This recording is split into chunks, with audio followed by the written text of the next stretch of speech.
Hello everyone, what is up? My name is Marshall, and today we are going to be starting the very first series on this channel, the Hoffenheim Career Mode. I'm so excited to get this one started, and to get this YouTube channel going.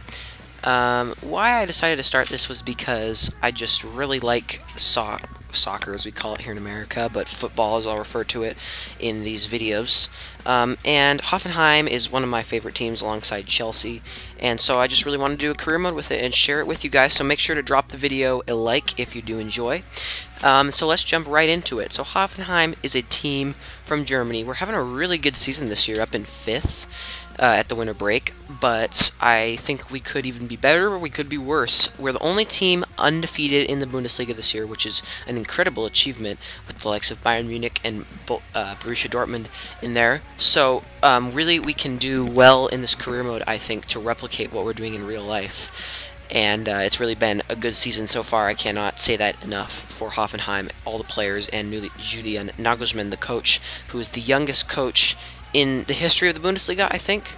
I'm not totally sure about that, but I'm pretty sure he's younger than a lot of his players, which is kind of cool, kind of nice to see that. But yeah, so in this series, I really want to, my main goal for series is to keep things realistic. So if players get sold in the January transfer window, there are some that might be looking to move out of Hoffenheim. We will sell them. If there are players that we bring in, we will sell them. And transfers that we make in-game, we'll try to keep them as realistic as possible. Now, obviously, in career mode, it's kind of hard to keep everything really realistic, but we'll try to do that for the most part. And you guys let me know just anything in the comments, and I'll try to fix it. Let's check out our emails here as we get into the first part of this career mode. This is the European International Cup. We are in a group with Genoa, West Ham, and Ajax, so it's a very difficult group, actually. I was looking at the preseasons, and I would say that it was probably the most difficult one, but we need a challenge to begin this season as we want to start well. Transfer market doesn't matter. Their vision, let's check the objectives. The youth development, they want 2 youth players to the senior team and 10 matches, so we will have to get youth scouts right away. No, oh, there is brand exposure. Sell out 85%. At least 50% of the home league games. That is something that I actually don't think Hoffenheim do in real life. Hoffenheim is from Sinsheim, which is a very small town, so they have trouble attracting many fans, but they got me. We need to finish mid-table with a profit margin of 25 million. That shouldn't be a problem, but it's low too, so it doesn't really matter. Mid-table in round of 32, and no continental objectives as we're not in a European League competition. So that is pretty good objectives. We have a scout report, and scouts, we will look at our scouts right now. We have 5, not too bad. We've got 1 in England, 1 in Germany, 1 in Italy, and we have 2 available, so we'll send this guy to Spain to search for players. And I always like to have 1 guy open so that if you want to scout a player from a different country, you get instant reports back, and that's a good helpful thing for looking at players from smaller leagues. They want a first team quality central midfielder, so we can look for that in this opening transfer window. We will remove those instructions quickly. Alright, so I've narrowed it down to these few players here. Jerome Gondorf from Darmstadt could be interesting. We'll scout him, add him to our shortlist. His contract is expiring too, so we could get him on pre-contracts if that is necessary. Lewis Holtby is somebody from Hamburg that we might look to sign. Hamburg not having a good season in real life, they might get relegated for the first time in their club's history, so we could look to poach some Hamburg players before the season even starts here.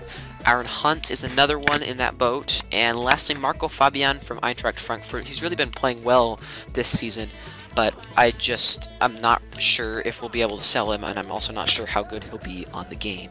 We mentioned how important it is to sign youth scouts, so we'll hire 1 right now.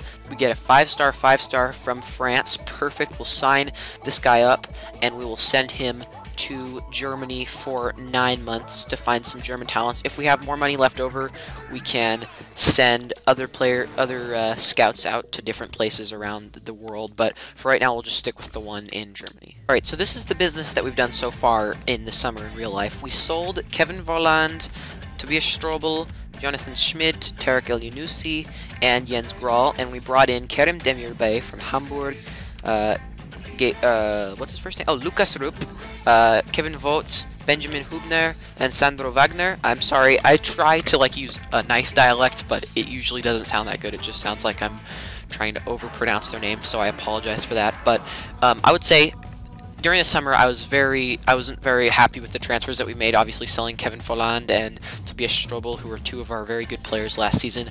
But the players that we brought in have really done a good job, even better than those other two. Kevin Folland's replacement, which was Sandro Wagner, has been doing so well, and we had the money to bring in Demirbay and Rupp, who have both played very well in the midfield this season. And also we brought in Hübner in defense, which is very good signing. He's able to step into that first team spot. So the budget here, as you can see, is not extremely great. 13 million with 96 in the wage. We'll have to move that over to get at least 100,000 in the budget, but we might be able to bring in some young talents this season. But in the opening transfer market, we're not really going to look to bring in anybody incredible right off the bat. Alright, so in real life, Hoffenheim play this 3-1-4-2 with Rudy kind of sitting in between the midfield and the back three in a holding midfield position. And Tolian and Kajerebek are just up and down those flanks the whole game. They defend well, yet they also attack well, and without them we would not get in as many crosses and score as many goals in real life and also in the game.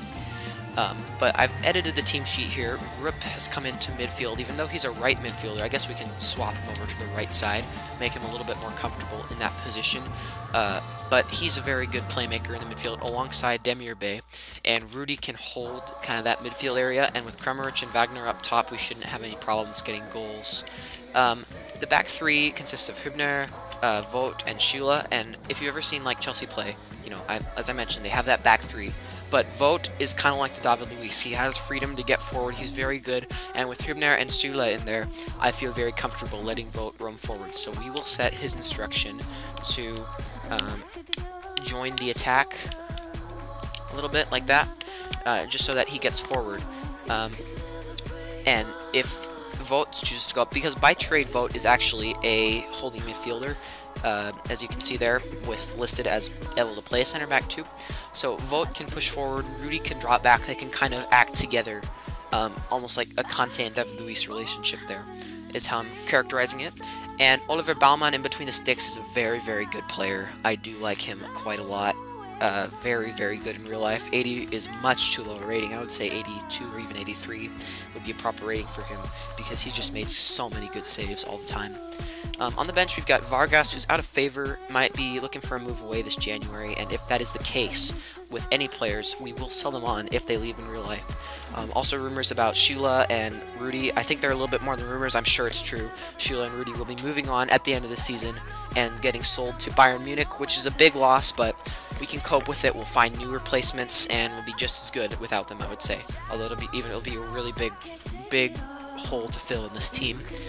Polanski's getting older, but he's the most experienced player in the squad, I would say, and he will come on and provide good cover. Zuber can come on at left back, I would say, most likely, to, you know, just freshen up for Tolian. Amiri and Schwegler on the bench, two other good central midfield options, and Fabian Schär at center back is a good option for backup. We might even look to put him in instead of Hübner. In real life, that's not something that Nagelsmann would look to do, but in the game, who knows. Also, the same goes for Bishakcic on the bench.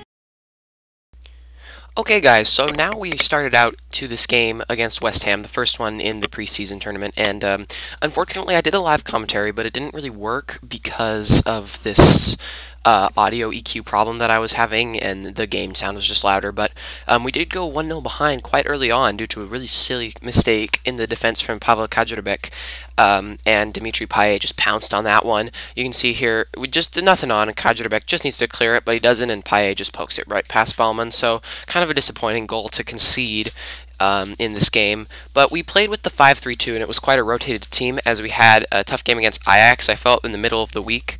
So coming into it, I wasn't really expecting to win, but I was still hoping that we played well. And we got a free kick just outside the 18-yard box, and Polanski rifles that one almost to the bottom corner, but Spiegel makes a really good save. And I believe Spiegel is West Ham's lowest choice goalkeeper, maybe third choice goalkeeper, but he played really well in this game. He made some saves, as you'll see. But next chance fell to us as Amiri played it around the corner to Mark Uth, who should have scored, but Spiegel makes another good save. And another chance fell to us here in the 52nd minute, A great ball forward from Primoz Schwegler into Hamad, who's very lucky to keep the ball. I wasn't really too impressed with Hamad in this game. He gave the ball away quite a bit, but he did get it back to Schwegler there, who had a good shot down low, but again, another good save from Spiegel. And now we had another chance. Kevin Vogt into Vargas, who played it around the corner to Steven Zuber, and finally we got the goal. That was in the 84th minute, and so I was getting nervous that we might lose, despite our domination, I felt, although the stats maybe didn't suggest that, but I thought we played quite well in this game, and this is probably a fair result, a draw, and that is actually how the game would finish, in a 1-1 draw. So we get a point from our first preseason match, and hopefully we can get 3 more in both of our other games next episode and go on and win. That's going to bring today's episode to a close, guys. I hope you did enjoy, and please leave a comment, leave a like, whatever you want. Just do it, you know? Yep, thank you guys for watching. I'll see you guys in the next Hoffenheim episode.